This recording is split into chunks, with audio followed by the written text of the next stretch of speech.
A7 news चॅनलमध्ये आपले स्वागत। हिंगोलीत भाजपाचे तीव्र आंदोलन, राहुल गांधींच्या पोस्टरला जोडे मारून निषेध, पंतप्रधानांच्या सुरक्षेला धोका केल्याचा आरोप, गांधी चौकात घोषणाबाजी। काँग्रेस पक्षाकडून नवी दिल्ली येथे पंतप्रधानांच्या निवासस्थानासमोर आंदोलन करून सुरक्षा धोक्यात आणल्याच्या निषेधार्थ भारतीय जनता पार्टीच्या वतीने आज शहरातील गांधी चौकात तीव्र निदर्शने करण्यात आली। आंदोलनादरम्यान संतप्त भाजप कार्यकर्त्यांनी काँग्रेस नेते राहुल गांधी यांच्या पोस्टरला जोडे मारून काँग्रेसच्या बेजबाबदार वृत्तीचा निषेध केला। दिल्लीत काँग्रेसने पंतप्रधानांच्या निवासस्थानासमोर धरणे आंदोलन करून जाणीवपूर्वक गोंधळ निर्माण करण्याचा प्रयत्न केला। हा प्रकार पंतप्रधानांच्या सुरक्षेला गंभीर भंग करणारा असल्याचा आरोप भाजपाने केला। याचा जाब विचारण्यासाठी आज दुपारी हिंगोलीतील गांधी चौकात भाजपचे पदाधिकारी आणि कार्यकर्ते एकत्र आले। काँग्रेस पक्षाचा धिक्कार असो, पंतप्रधानांच्या सुरक्षेचा खेळखंडोबा करणाऱ्या काँग्रेसचा निषेध असो, अशा घोषणांनी परिसर दणाणून गेला।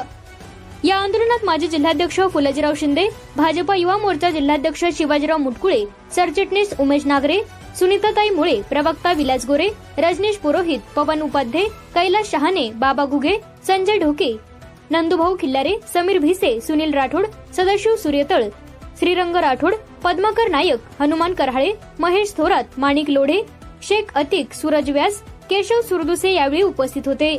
A7 news चॅनलसाठी Anees Ahmad.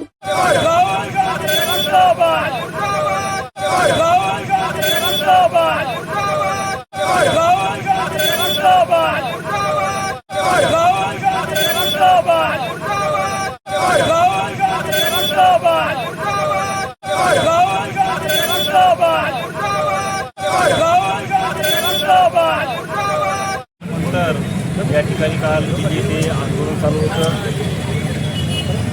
आणि लोकशाही मार्गाच्या विरुद्ध असं आंदोलन काही विरोधकांनी केलं आणि तरुणाचा या ठिकाणी त्यांनी गैरफायदा घेतला आणि लोकशाहीला काळीमा फुसणारं कालचं हे आंदोलन होतं।